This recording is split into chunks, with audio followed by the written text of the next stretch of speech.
So imagine the following scenario. You're a med student or medical doctor in real life. In a hospital, it's 2 a.m. and you're on call. It's really quiet, you don't know who's around, and suddenly there's a code which is called, code blue. You rush into the room and there's half a dozen people, you only know a couple of their names, and you have to figure out, what do you do next? Do you remember what the appropriate drug to inject is? And do you remember the right jewels to set on the defibrillator? Another kind of high-impact domain which has these life-or-death situations is aviation. So in aviation, you also have teams of people working in these tasks which take perhaps a long time, and just as in aviation, you sometimes have hours of boredom punctuated by moments of sheer terror. And so aviation and medicine have this kind of similar component of having really complex, perilous procedures where really trained professionals have to cope in really fast time demands. And in aviation, one of the tools they use to manage this complexity is checklists.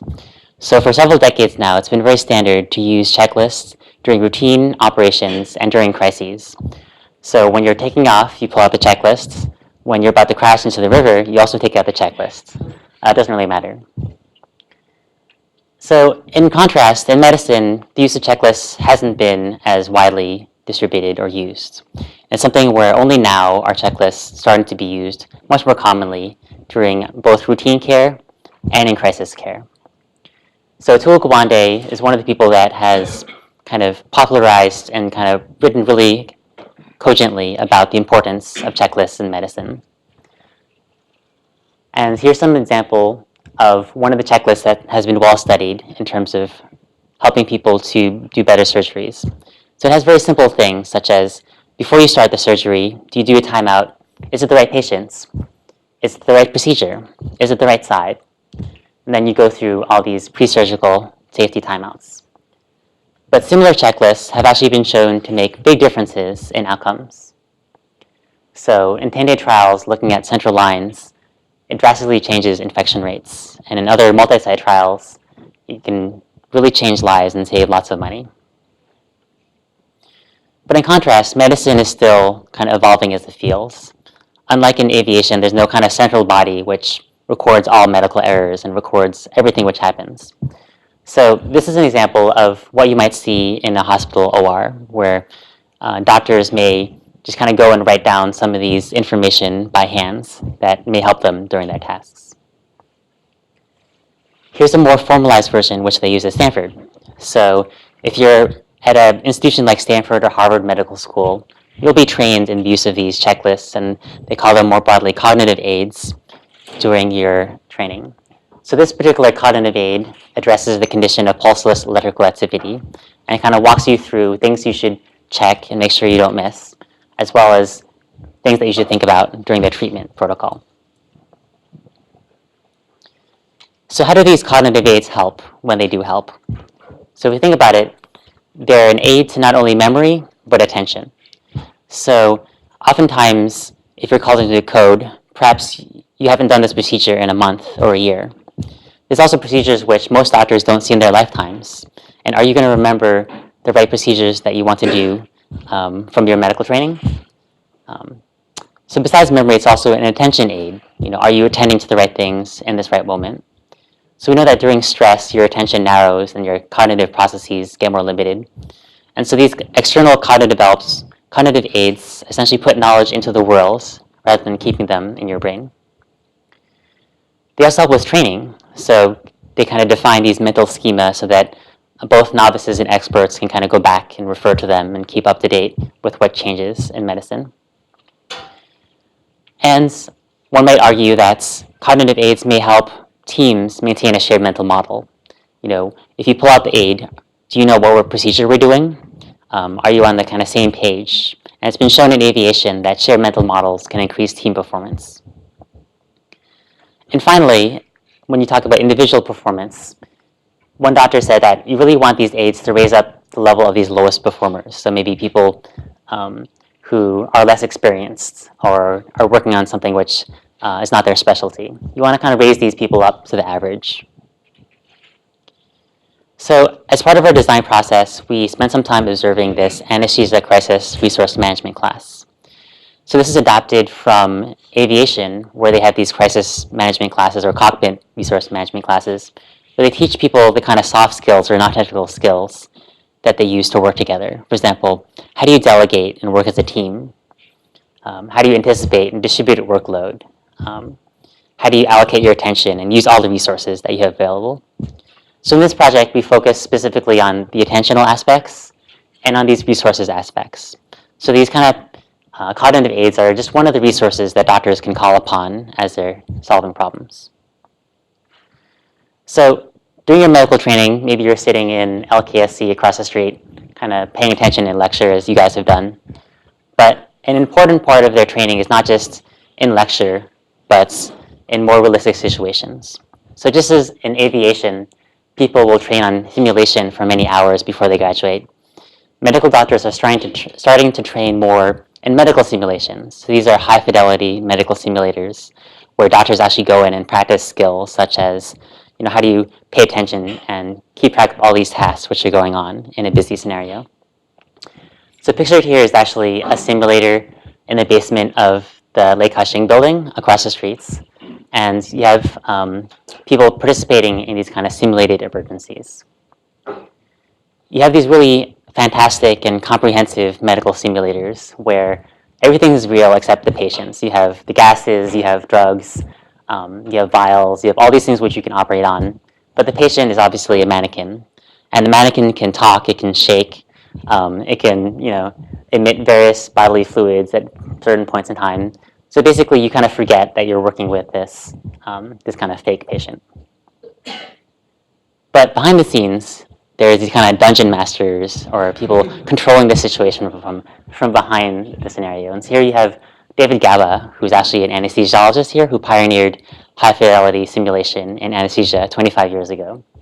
And so here he's kind of watching what's going on. These are probably residents who are going through some training.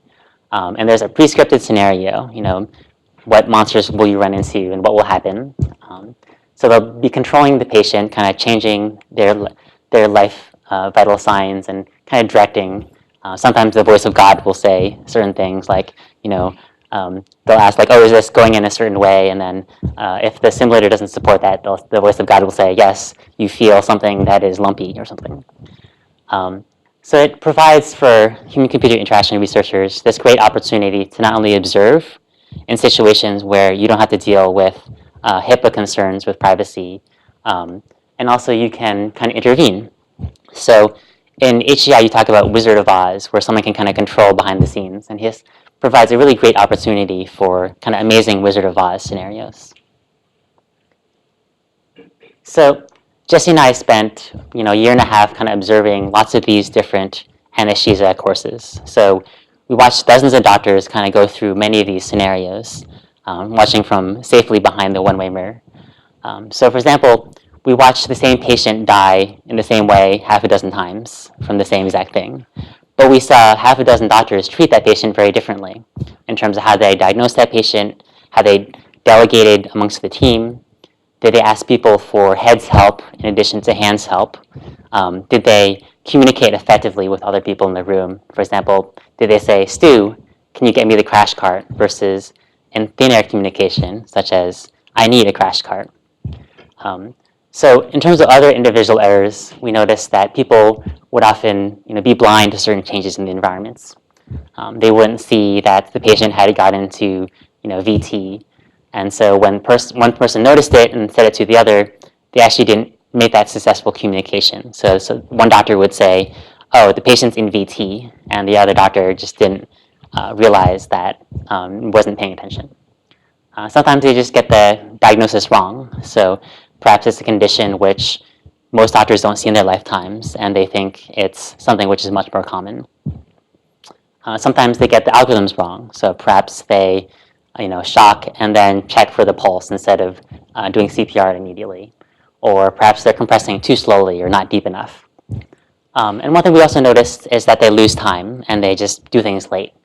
So actually in one of the scenarios we watched, for this condition, which isn't that common, one of the doctors actually pulled out their iPhone and started looking up on some medical database what was going on. And it actually took them, on the order of minutes rather than seconds to refer to this database. So this is something which can hopefully be improved upon. So in terms of what we do as technologists or as human-computer interaction specialists, we thought a lot about how might we do better. In what ways can you understand these existing work processes and use technology to make these processes better? So we thought, how might we improve the adoption of the checklists and aids? So we watched dozens of doctors go through these scenarios, but even though they were trained in their residency by a specific anesthesiologist to use cognitive aids, not everyone uses these aids in practice. So maybe only half of them pull it out part of the time. And it's something where, depending on the institution, depending on the person, they may choose to use it or not use it. There's lots of different social factors. Do they appear that they're losing authority, for example, when they pull out these aids? So that's something where perhaps technology can help.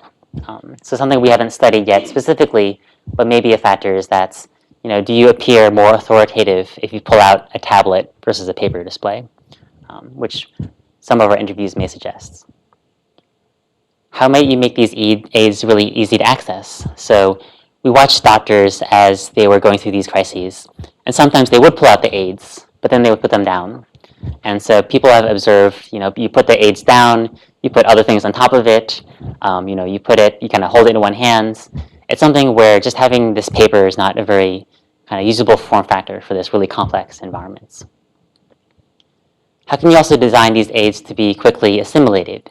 So in these crises, you don't have very much time, and you want to make them so that you can actually absorb the information.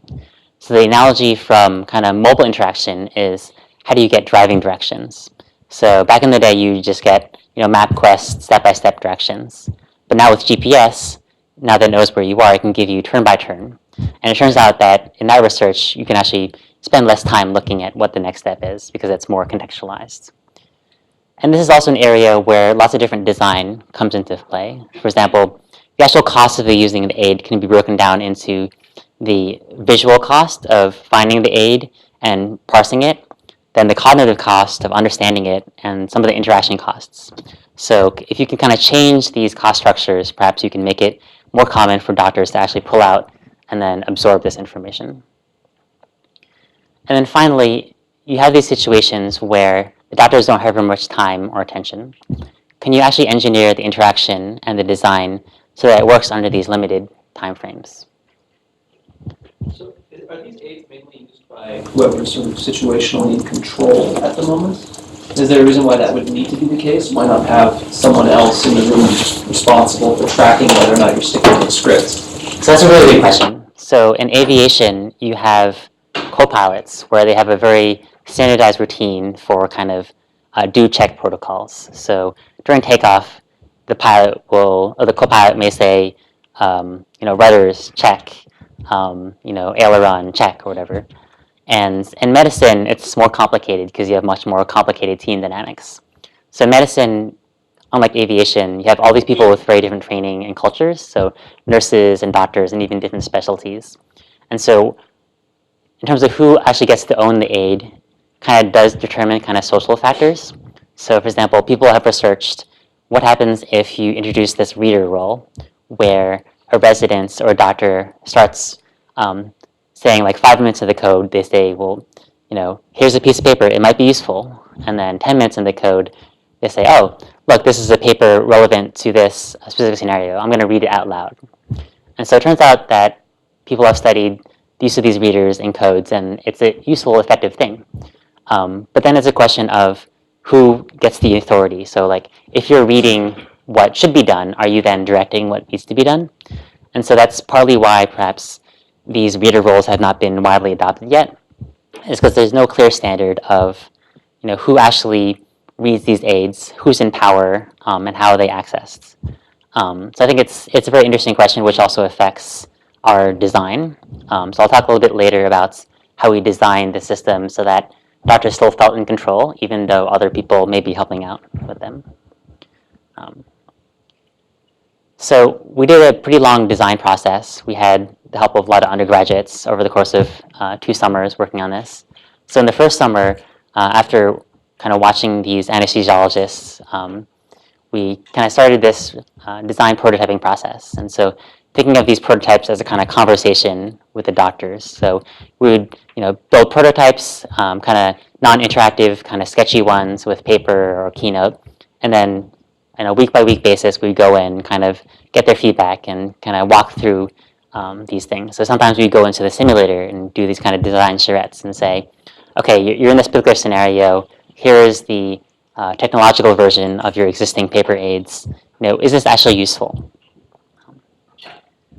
So as part of this kind of prototyping loop, it's sort of this design, build, and then kind of simulate loop, which I kind of hope will kind of affect how medical research is done. So just this past year, the first paper using high-fidelity medical simulation was published in the New England Journal of Medicine, which is a pretty big deal. So for a long time, people haven't used kind of simulations to inform how doctors practice.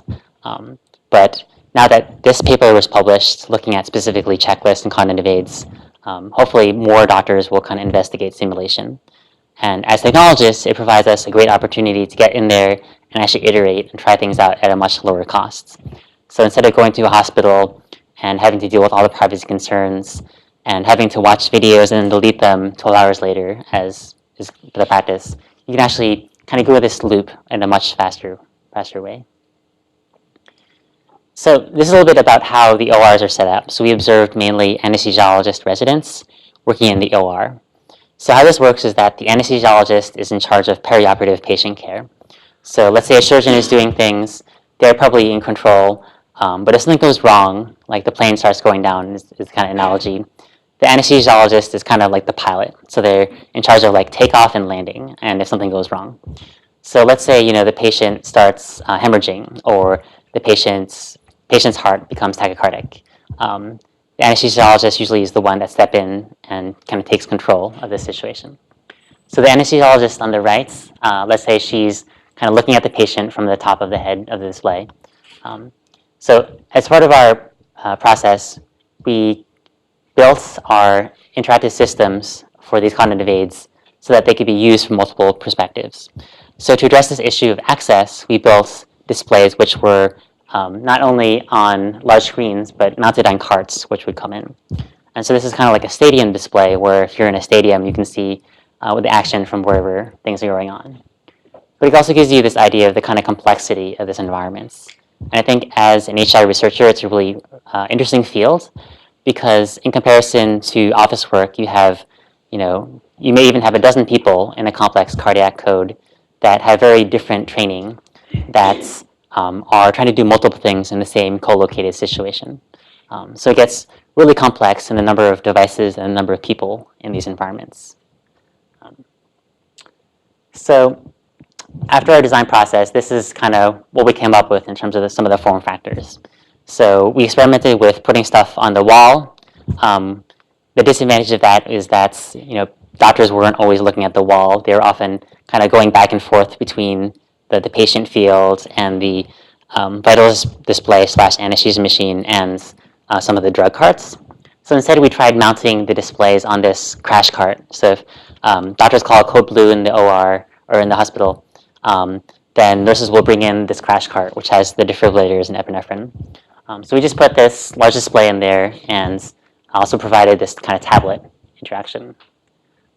This is one of the doctors looking at it.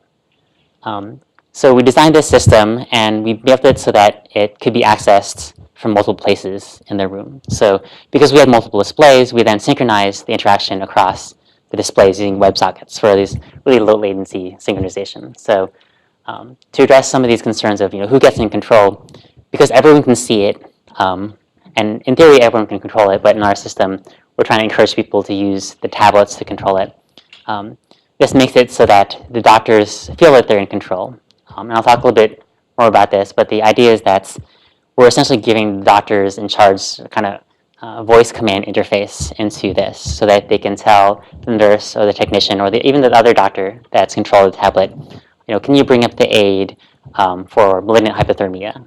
Um, okay, we deploy this in the simulator, so that's just me.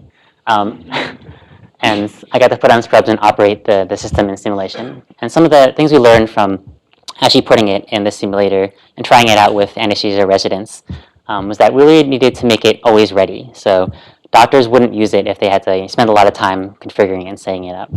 So the idea is if it's still useful before the crisis happens, perhaps they'll kind of keep on using it. So because the doctors were often busy, we gave the nurse, or in this case, I was the kind of technician, this primary control, which is synchronized. And finally, we have this kind of big display. So as part of this design process, one of the kind of unexpected insights was this kind of shift from thinking of it as a cognitive aid to something which is more enticing to doctors. So if you think about what doctors want, they want to access and manage the resources, and that includes their time, but it also includes information and people. So you'll see later in some of the design of the systems, but we designed it so that they would think of this system as a way to access resources which are useful to them, and that would hopefully incentivize them to use it. Does this mean that you backed off from the goal of making it a checklist? So we did back off from making it kind of a step-by-step checklist. So when you think of checklists, you often think of something where you need to execute every step in lockstep order. But one thing we noticed was that when doctors use these aids, they use them in kind of a nonlinear fashion. So sometimes they would pick it up and skim it. Sometimes they would kind of huddle together and try to determine something that was going on. And sometimes they'd be this kind of Hail Mary where doctors would just, kind of go through things at the last minute because they're not sure what's going on. So we tried to make it so it's more flexible as a system. And so think of it as an aid system broadly. We incorporated checklists into the system, but they were just one resource that people could call upon, and something where they didn't have to click things step by step to go to the next step. So in terms of putting this in the simulator, one thing we realized quickly is that doctors don't have very much time. And so a lot of our earlier prototypes were a lot more complicated. So this is kind of midway.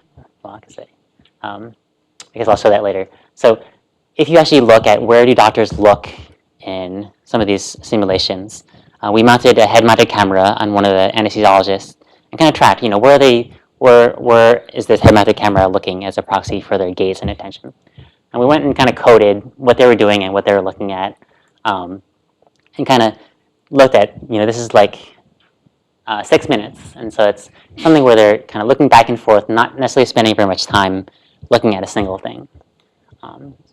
And this is something where they would kind of be going back and forth between these different items. But the takeaway is that if you actually plot these gaze lengths and kind of sort them, you get a sense of how do doctors spend their time in some of these crises. So most of these gaze times are actually pretty short. So a lot of times are less than 5 or 6 seconds. So this is actually kind of supported by other research in the field, where people have looked at, how often do doctors look at vital sign monitors. So most of their looks are less than, 3 seconds in this case. Other people were looking at head-mounted displays, and they said, how much do they spend looking at these workstations that, so anesthesiologists will look at these workstations to determine how drugs are getting infused and so on. And so again, it's about 3.7 seconds. In a completely unrelated field, people looked at mobile HCI and said, oh, you have these kind of 4-second interaction bursts. So it's something about kind of this number where whether you're in a hurry or you're a doctor, you really want to design for these kind of short, kind of bursty things, which is not what we expected. It also goes back to the kind of checklist approach. If you're only going to be looking at it at 4-second bursts, it's not necessarily a checklist in the sense that you're going to go through it and spend a minute looking at it. So this is one of our earlier designs. You can say it's a little bit busier, has a bit more color. We're experimenting with putting the vital signs in the lower left to kind of draw their eye. We explored a lot of the kind of timeline and giving doctors information about what has happened in the past on the left. So, for example, if we could automatically track drug injections and vital signs, we could track that and provide that to doctors and say, now you're doing this. We also had information about, supplies. Here's some of the, EMR sort of things. We were giving them information about the patient. One thing that the doctors actually suggested and really liked was if you look in the top right, there's actually information about people in the room. So if you're in a small hospital, maybe you know everyone who's on your code team, but oftentimes you're called into the code and you don't necessarily know everyone on your shifts. So it actually turns out that doctors really like this idea of seeing who's in the room. So you could use, for example, smart name badges, and people have done some research in studying these things to provide information about who's in the room and what are they doing. So if you're coming to a code situation, someone is going into cardiac arrest in the hospital wing. The doctors will kind of rush in there and they're getting paged in, but they don't know who's the patient, so they send an intern to run for the medical documents, and then they don't know, is there a cardiologist here? Can they get a cardio consult? So it's really, really messy. So if it's something where you can automatically surface this information about who's in the room and what can they do, but not only that, some of the prototypes explore this notion of leadership. Can you specify this person is a team leader? So in practice, some people put on hats or coats or stand on something a little bit taller to signify that they're the leader, because it kind of simplifies how this works. But going back to the attention piece, there's a lot of stuff going on here. And as we iterated, we kind of started realizing that the doctors wanted to see what was going on right now. And so we started to narrow our focus into something that's much more like turn by turn. So as you're driving, it only tells you what you need to do now. And so in this interface, it'll say, okay, now you're going to defibrillate 200 joules. What has happened in the past, what's going to happen in the future, you can look at it later, but we're just trying to focus their attention. And here you have the team lead kind of aspect, and it's a little bit more desaturated to not use color if you don't have to. So in terms of thinking about this, we're thinking of this not just a cognitive aid, but this kind of more dynamic kind of procedural aid. So it is something where it's dynamic because the system can perhaps infer what's going on, or perhaps other doctors can say, we're at this point in the treatment step, and so everyone is on the same page and they don't have to spend time looking for this information. So I'm going to show you a little video of how this might actually work in practice. So in this version, the doctor is actually using the tablet themselves, but we've also experimented with this condition where someone else is using it. Just for this video, it turned out it looked better if they were using it. But this is kind of a simulated code where they're making use of this digital system. In this one, you don't have the large screen display on the wall, but this is basically investigating what happens if you put the displays on the crash cart and make this sort of crash cart 2.0. So it's always busy. Hey Carl, what's going on? This guy just coded on it. Yeah? Tell me the story. I just found him in I think it's at 8 Sicily. You got the milligrams? Okay, well, it looks like Mr. Steiner, he was bradycardic. It looks like they tried transportation this piece and it didn't work. Kyle, have you guys given epinephrine yet? We just gave a milligram of epinephrine? Yeah. Okay, well, it looks like it's about time to redose for a couple of minutes. Have you done a rhythm check? No, not yet. Okay, guys, let's stop CPR just so we can do a rhythm check. Okay, that looks like ventricular fibrillation. Kyle, let's get ready to defibrillate. Continue decompression. All right. And I continue mass ventilation. Yeah, let's defibrillate. Everyone clear. All right. Okay, continue CPR. So that kind of gives you this idea of how frantic it might be. The music is just kind of obviously intended to convey the kind of energy. But it turns out, operating rooms are really noisy. So people are usually playing music. If it's the surgeon will put on whatever kind of Billy Joel that he likes. And usually they turn it off when crisis happens. But there's all these things beeping. People are talking to each other. All these noises. It's something where, if you think about it from the interaction perspective, one reason we didn't do audio is because it is an overloaded channel. But this kind of gives you a sense of how some of the design challenges and kind of interaction challenges of having multiple displays and multiple people and this kind of multi-surface design environments. So walking through it, these are just some of the kind of aspects of the system. So by making it dynamic, we're only focusing their information on what they need to do now. So here, they need to do CPR, a specific rate and frequency. It actually turns out people do really bad CPR. So most people don't compress at 100 beats per minute, and if you actually track even people who are trained, they actually spend a lot of time not compressing. So this is something where if you can then track these things and have it be part of the aid, hopefully you can improve adherence. You have, again, this large screen display. It's something that we haven't studied yet in terms of does this display actually increase the shared mental model and then performance, but perhaps in future studies we can study how does this impact performance.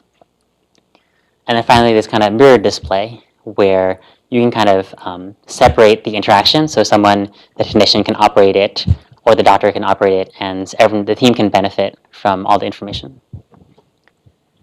So just kind of summing up the high-level approach of this design is that we built it for ready access. So there are shared displays. It's always on. It's not something that you just pull out in the case of only emergencies. We designed it to be quickly assimilated. So I won't go into some of the design work that goes into compressing text and the visual design, but basically you can make these kind of stereotype structures or design it so that information can be parsed really quickly without as much text. And then third, acceptance. So really focusing on how can you design it so that you can incentivize people to access these resources at a glance. And then finally, attention. So focusing information, having this dynamic interface is important. So I'm going to walk through some of the, just an example of dynamic aid, just to show what the interface that we designed looked like. So again, you see in the top right, the people in the room and their roles. You can access services or help. You want to call for a crash card, EKG. On the bottom right, the patient information. On the left, you have, this is some of the aids that we were initially implementing. So we focused on what they call advanced cardiac life support, which basically all doctors receive training in, usually in their last years of their medical school, and they get retrained on a regular basis. So this is what happens if someone has cardiac arrest, their pulse becomes really fast or erratic. So we provide some information sent by showing some of the rhythms so that people can kind of match the rhythms. So let's say in this condition, they click on VTAC and they go on, or VFib. So again, we're showing this visual information sense. We're showing some of the important things in terms of compressions and depth. We're showing the rotating compressors. It turns out people get tired and then their compression gets worse. And then the situation progresses, they need to defibrillate 200 joules and then resume CPR immediately. And then some of the advantages of software are once you defibrillate into CPR, you can then have automated drug timers. So because you may lose track of time, if you can then either sense it or manually input it, you can have these timers. So the question becomes, this is really interesting design work, kind of observation and understanding the domain, but does it actually work? Can we actually show that certain design choices or certain implementations or certain aspects of the environment, is it actually feasible to have doctors use technological aids? And because it's not yet common practice to use technological aids, we kind of wanted to understand the kind of feasibility and does our aspects of our system work? And one of the challenges becomes, how do you rapidly get feedback on these approaches? So observing the simulation is something we could do very cheaply, but actually intervening is pretty expensive. So if you think about all the people time, the space time, being able to do these kind of randomized controlled trials gets really expensive in terms of renting out the space in the med school. So we started looking at more kind of engineering level or kind of really fast tests of understanding how doctors actually use these interfaces under stress. So I'm not going to go into detail about the study design, but we use this kind of screen-based simulators as part of this, we call it a medium fidelity simulation approach. So in low fidelity simulation, you often use just screens by themselves, and you have doctors sit down and just use them. So it turns out that that is useful in understanding and being able to teach doctors, but when it comes to some of these non-technical skills like communication, management, using cognitive aids, just having one screen doesn't work. So we expanded this to this multi-screen kind of medium fidelity approach. So what we did is we designed a scenario which would advance in lockstep with our interface. So it wouldn't branch at all. And one of the advantages of this is that it's a very low-cost thing to do. So you have these parallel screenshots essentially advancing. and you have the doctors respond to these situations in real time. So doctors would have to answer questions like, what is your next step, or how should you dose epinephrine, or like how often should you dose it? Here we had there was a simulated patient which wasn't there in the actual study, and the patient who was here, the doctor was kind of looking at the screen and also taking care of this secondary task. So there's a lot more to the study, but I'll kind of go into what the takeaways were.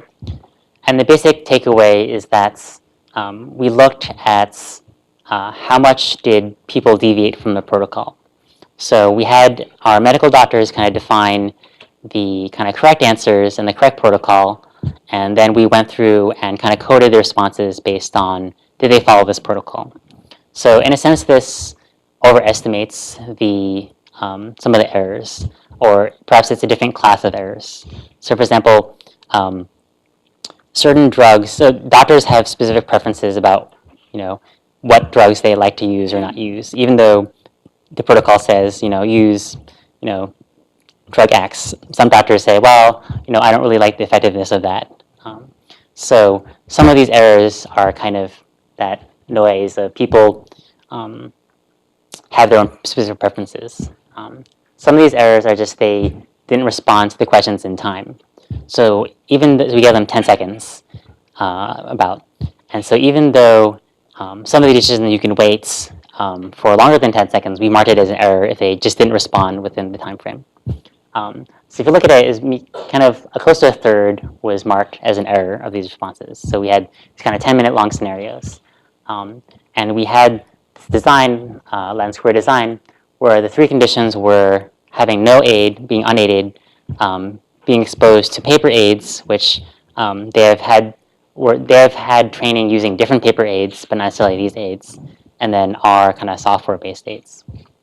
So for the paper aids, we used existing paper aids. These are actually the ones that were studied both in that New England Journal of Medicine paper and some other papers, where they shown that teams of crisis responders do better when you code them based on their performance if you give them aids versus unaided.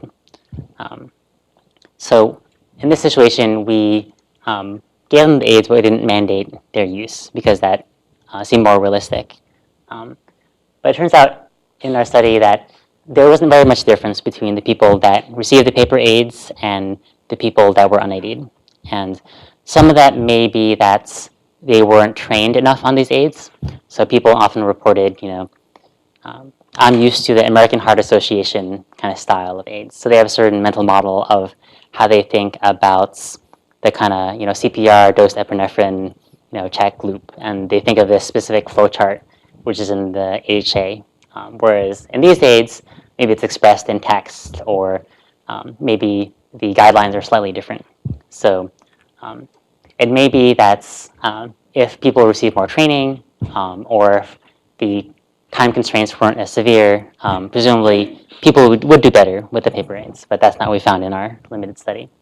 Again, so we, about 30 participants looked at medical students, residents, fellows, and when we compared it with a condition where they had our dynamic aid, they did quite a bit better. So again, these aren't necessarily significant medical errors, so that was a fairly smaller fraction of these. So in terms of what errors would actually are kind of egregious versus what is something where you you pulse check instead of doing a call it like a rhythm check or something. So kind of just wrapping up, kind of describe some of our design work, some of our engineering implementation work, and kind of building out the system and trying it out. And then I kind of briefly touched upon some of the experimental results. So Jesse, who's going to be talking later this quarter, will do a much deeper dive into this study and also a newer study, which we've done, looking at kind of timing and gaze. But here I'll just talk about kind of summarizing what we found, and also just talking about what the vision of this project was. So how this project started was Larry Chu from anesthesiology came to us and kind of gave a talk at the HI group and was kind of excited about this idea of making cognitive aids more interactive. And because it is a kind of fairly new research area in medicine, that's something where we thought, as technologists, can we intervene and kind of speed the adoption of this technology? Can we kind of skip a generation and make aids easier to use, but also get them distributed across the world? So something with paper aids, the publication cycles are really long. It's hard to access. It's something where, with digital distribution, you can obviously hopefully do a lot better. So this is kind of a vision of where this project might be going. So here's the simulated operation. You have someone doing CPR. In the back, you can have the simulated wall screen display. Maybe it'll even take up a whole wall. And then in comes our crash cart 2.0. So this has the kind of mounted display on it. It has the tablet interface, something where doctors can kind of, as they're accessing these kind of drug resources, they can call upon medical information. They can see perhaps, can you show me the ultrasound, or show me the patient history? Did this person have a history of kidney failure or something? And then again, kind of the tablet display. Something which isn't necessarily clear is, of these form factors, how will doctors actually use them? So do they prefer kind of smaller handheld displays? Or will they be more likely to use kind of phone-sized displays? So something we're hoping to experiment with over the summer is kind of even the next step. So maybe you've seen people walking around Mountain View with these glasses. I know I have. It's a little freaky, but here they are. So can you do something like this guy over here? And what's next after the stethoscope? Can you provide information to doctors kind of on demands? And I'm going to just briefly show the previous video in kind of this vision format of how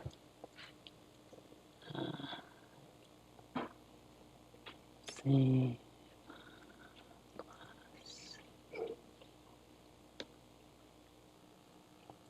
So here's what it might look like if we had a glass, which we might, TBA.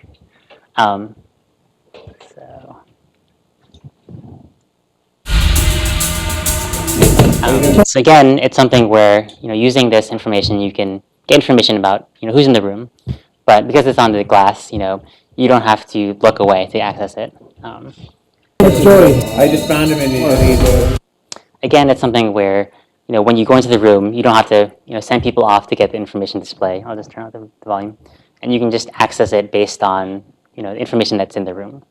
So whether you're in an OR or a hospital wing, you can get that information. And again, this is where some of the interactive. This is where some of the interactivity comes in. So if you can, for example, sense compressions, either using devices. So some people have built iPhone-based compression tools, which will sense using accelerometers. Or if you can sense using auditory or visual sensing, you can then get a sense of first how often and how quickly people are ventilating. So it's actually very common for people to overventilate, which is bad, and for people to undercompress, which is also bad. And so these things seem really simple, but if you can then sense them and provide feedback to the team leader in this case, you can hopefully make a difference.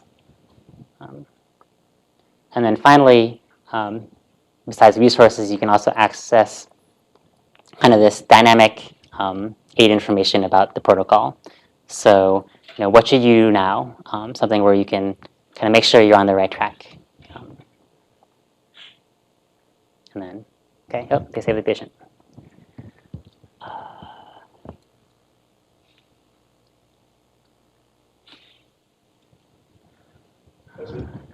Yeah. Do you have any insight in how you would actually automatically put the right information on such a small display? Our first approach was just to use people power, and because it's synchronized, oftentimes there's already a recorder role, so a nurse is already recording what gets injected when. So they're saying, okay, I did epinephrine at 3:42, and the doctor will ask, how long since last epinephrine? And the nurse will say, oh, it's been 3 minutes, it's okay to redose. So something where there actually are roles already for data entry. So we imagine that's the the first approach would be to have these kind of other people in the room access the information.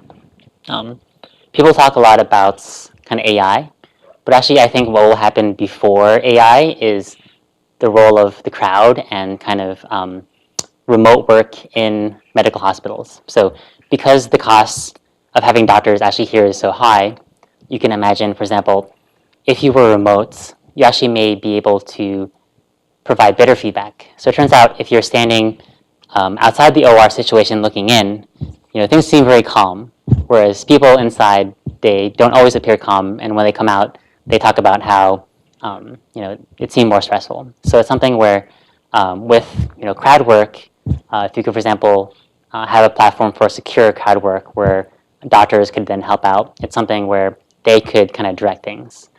So it's kind of analogous to the air traffic controller, where someone is kind of watching and then directing. And so perhaps that would also help with having doctors not stay up all the time and so on. And then obviously, finally, the next step would be both UV comp sensing and kind of inference based on that. So if you can then instrument all these devices, you can get a sense of what's going on, and then do kind of prediction based on, if someone injected dopamine, then they're probably giving an infusion, and if the EKG rhythm is, a certain is like tachycardic, then perhaps it's more likely that this aid is more common, and so you can suggest consider, this other infusion at this rate instead. I noticed that you were infusing at 10x what you should be doing. So does that answer your question?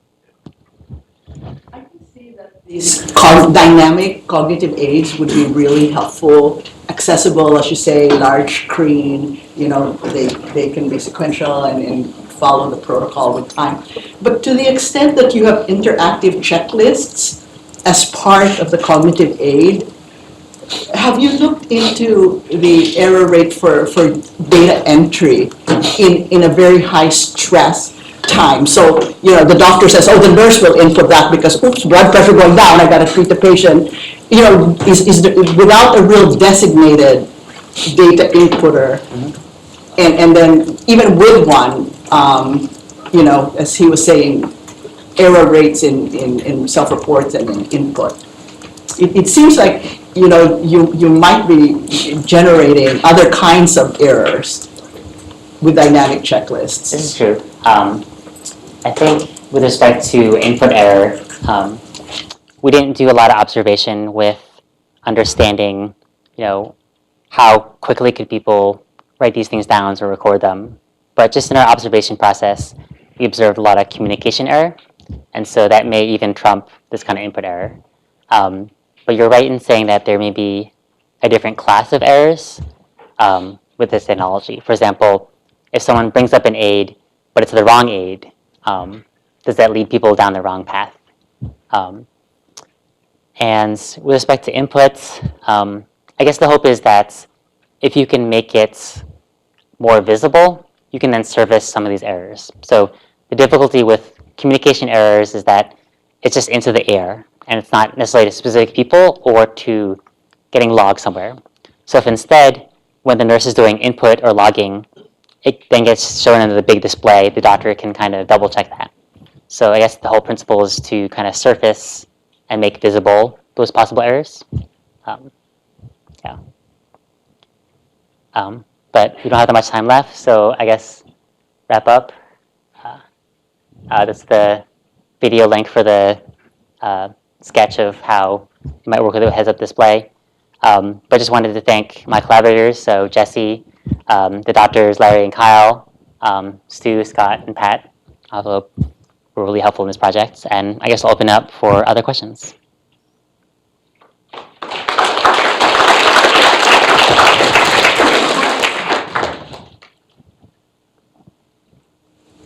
One thing I noticed was that everybody in the room was wearing latex gloves except the person wearing the iPad, because I assume that it's not very easy to work the iPad with gloves on. Does that also kind of tie into having one person that's really in charge of working with the cognitive aid, the same way that you have one person being in charge of recording things? Yeah, and maybe that in terms of the team environment, that's what ends up happening. So it turns out, for example, to be an anesthesiologist, you don't necessarily have to be as you don't have to care as much about some of the sanitation as the person who's actually, hands-on in the patient. So you're typically, for example, if you're the team leader, maybe you are telling people to inject drugs, telling people to do CPR. So it's okay if you're not wearing latex gloves. So it actually turns out that you can buy kind of plastic bags for your iPad, which you can get for these situations where they're just disposable and they actually work through that. But yeah, I guess he probably just didn't have time. It was just kind of simulating. You're just coming to this emergency, and you're probably not going to have the gloves because you're not in the operation. So. In your mid-fidelity simulation, I wasn't clear whether it was an individual that you were assessing or if there was a group, and how many, whether it was a team of one or a team of more, how many teams you had, and whether you saw a lot of variation across teams in the way they used the aids or the paper and so on. So for this study, we just looked at individuals, and about 30-ish, and they had an experience range from med students to residents and fellows. So the people with more experience tended to do better, and there was a range in terms of who used the aids. So one fellow said, I don't need these aids, and so they put them behind them, and just kind of refused to use the paper aids. And some people kind of would always be holding on to them, kind of using them a lot. So there was kind of a wide range of how people use the aids, and that kind of matched what we observed in the simulation. And could you, I know, so that'd be like 10 people per technology type? So we did a within subjects design. So each person, there's 3 different scenarios, and each participant was exposed to all the 3 conditions in some order. Did you look at all as to whether there was any relationship to use of the aid and individual performance? So you might choose not to use the aid because in fact you have done exactly this 5,000 times and you're correct in assessing that you don't need it, or you could not use the aid because you're too arrogant to, or whatever unhelpful reason. Could you look at whether there was any relationship? Did people who use the aids do better, or it made no effect? Could you see anything? We're coding that data right now. So, or we just coded it and we're analyzing that now. So we tracked how often people would look and refer to the aids, and people actually looked at the digital aids a lot. But we're right now still analyzing, for example, does the subset that uses aids in general do better? There may be lots of different confounds in terms of experience level and exposure to aids, but we're definitely starting to analyze the effect of whether or not people choose to use these aids. Yeah, I really enjoyed the presentation, thank you. This is kind of in the setting of crisis management, or like the music, the dramatic moments. When you look at the studies that report errors in hospitals that lead to tens or hundreds of thousands of deaths a year, it's commonly in the mundane or daily thing, the ordering of a medication or something on a routine basis. So I'm just wondering if if your group has thought about application of these aids and devices for the non-crisis situation, but for the mundane situation, and looking at outcome measures in that setting as well. I think it's an interesting suggestion to try to kind of port back some of these results, because it may be that, in the sense that if you're studying multiple people and multiple services, you can then inform kind of less critical tasks, perhaps by studying this emergency domain in medicine under time constraints, you can then design it for kind of more routine care situations. So in the situations, you might expect that they're still stressed and they still don't have a lot of time, but it's kind of a different level of stress and different level of time constraint. And I would imagine that some of the insights would still be useful. For example, having multiple displays, having things where information is visible, and also having kind of intelligent information subsets and kind of useful visual design. And so it's something where I think, in medicine, there's a lot of work that needs to be done in terms of visual information design and also interaction design. And what we're hoping with some of this work is to show the importance of kind of visual information and interaction design, so that in these situations where you can really quickly assess the impacts, then you can then go back and say, okay, now for putting in central lines or for drug dosing, if you do this in simulation or in practice, does that actually lead to measurably different outcomes? So it's something where hopefully this stuff will get out there. We're actually talking with some companies that are trying to get displays into hospitals, and they're kind of interested in getting this kind of content out there. So I'm trying to figure out how quickly we can eliminate doctors from this situation, because have you thought about having an automated and a non-automated system, and how close are we to that? So for some things like BFib, it's clearly there's a standard system for dealing with BFib. You don't really need a doctor, you just need a machine to plug in the drugs and shock at the right moment. But then, you get a little more complicated things, maybe you need to turn off the automatic system. And so have you thought about being able to switch a system between automatic with the doctor being able to override it versus non-automatic?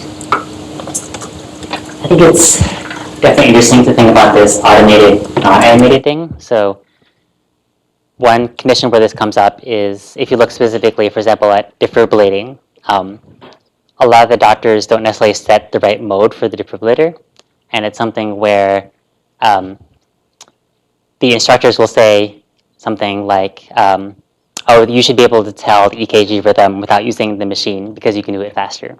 So this is kind of tension between having the doctor's judgment, which is kind of really fast and inform my judgment, versus the automated approaches, which have the disadvantages of sometimes being slower, sometimes being more brittle, and also, not necessarily exposing their state. So one thing people run into is having alarms which keep on going. And I think if that's a situation where people have already tried to do a lot of automation, where people will have automated alarms, and then doctors inevitably just end up turning off turn off that alarm. So I think it's something where you kind of have to really be careful about putting all your eggs in the automation basket, because it's very easy for those kind of brittle systems to go off the wrong path and start alarming. And with automated input, one of the big challenges is actually the sensing. So because the alarms don't necessarily know the provenance or the quality of the data, they alarm anyway, right? So that the monitors don't necessarily know that it's not connected to the patient or that it's misconfigured. So I think there's definitely a lot of these challenges which need to be addressed. And I think once sensing technology gets better, I think that is when a lot of the automation will start happening more often. So, Chinmay? Okay, Leslie, so I think you made a really great case that it's great for patients and it will save a lot of lives. I'm wondering whether it will also make doctors more accountable, because you're checking things off. You can say that you did it, even, do you see that as a major advantage of this, or are doctors really more? Hopefully. I mean, some doctors will say that if you're designing this system, you want to design it, what do they say? They want to know, well, one of the things which is important for doctors is how do they get paid, obviously, right? So if you can, for example, tie the system into the billing, so then the doctor can say, you must use this checklist, and you can then demonstrate that you performed the procedure, then you get paid. Yeah. Or even from an accountability perspective, you can go back and look, did you do the right thing? Which is also a double-edged sword. So if you do the wrong thing, maybe you want to delete the data, or you just don't want to save it. So I think it gets complicated, but I think definitely one of the important truths that not people believe in, or there's this thought about kind of what should you do with checklists, and one thing which I haven't seen people propose, but I think is important, is that it would be great if checklists were not only interactive, but essentially recorded the data to the government. So it turns out that, so we all know that healthcare in the US is really expensive and not necessarily effective. But it turns out that there is a subset of medicine and healthcare which is really effective, and that's the Army. And so it turns out that because Army hospitals and all their doctors record and report their data, they can actually do science and iterate.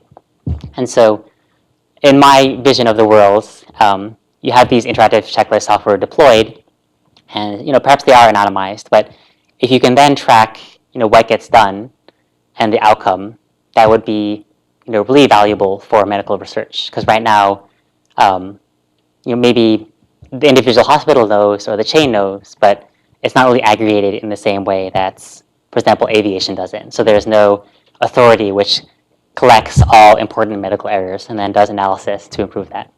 So I guess as a follow-up, given that we have no FAA for medicine, what do you think is the next best thing that you can do without governmental, because you can complain that commerce doesn't work, so we've got to do something to it. Presumably it will be some kind of smaller hospital or set of hospitals that says, okay, we're going to adopt this technology. So we talked with, there's some people building a whole bunch of hospitals in India, or maybe a specific set of hospitals in the US where they say, we're going to adopt this and then we're going to show that this actually has a clinically important difference. And then I think with medicine, it's something where it can be slow to change, but once the right people get on board and certain people decide it kind of changes very quickly. So hopefully if you can kind of start small and show some of these differences, then that'll kind of propagate. I'm wondering now, modernly, how well do medical devices interface with each other? There's some standardized output like XML or JSON or something, and how technically challenging is it to do something seemingly simple, like displaying all the output of every medical device on one screen? I think that's usually kind of a big interoperability challenge from what I understand. I know that there's a lot of work now in understanding the security of wireless mobile health devices, and there is some work at Harvard looking specifically at standardizing EMRs. But as far as sensing, I don't know if people are trying to build like the USB of medical sensing. But that would be useful. I currently don't know the state of that in practice. I guess the hope would be if you have some kind of central place where the data gets into, then that would kind of be one step. So if you're, for example, Epic or Practice Fusion, and you say that, okay, you're all going to communicate with me in this way, presumably in 10 or 20 years, you'll be able to get that data. Kind of a connected question to that is, if you could have any hardware you want, even hardware that doesn't exist yet, what would you want?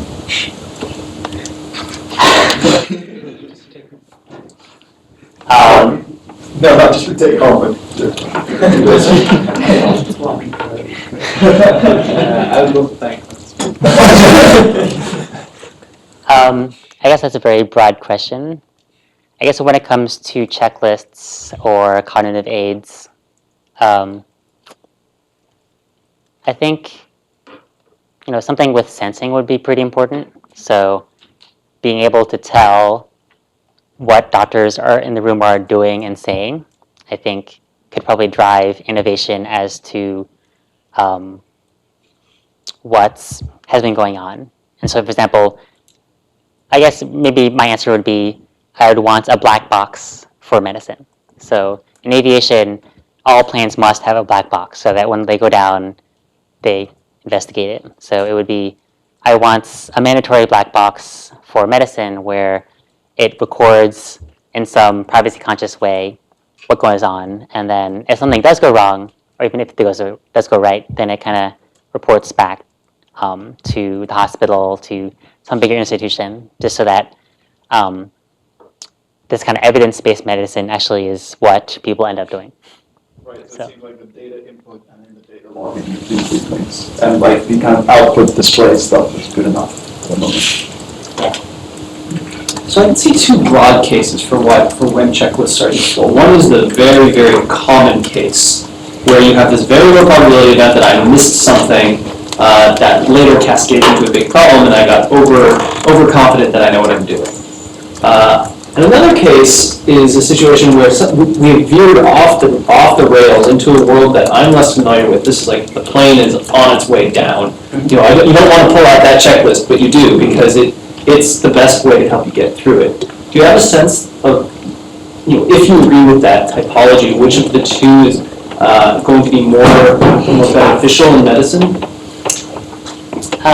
It's a good question. I think there's a comment about this a little bit earlier. I think if you argue that some of these errors compound, then you want to catch them earlier. And so you could catch them like as you're about to shock the patient, but if you, for example, realize that the patient had a latex allergy earlier, then that error wouldn't have happened. So I would basically say that in terms of impact, it's a strange thing in medicine where a lot of the funding and attention understandably goes to the last minutes and days and hours, but the kind of earlier you get along the process, like before surgery starts or even before the patient is there. So for example, there's a movement to do patient-centered checklists, not only for the hospital, but you know, kind of your life. So like I check into meditating every day.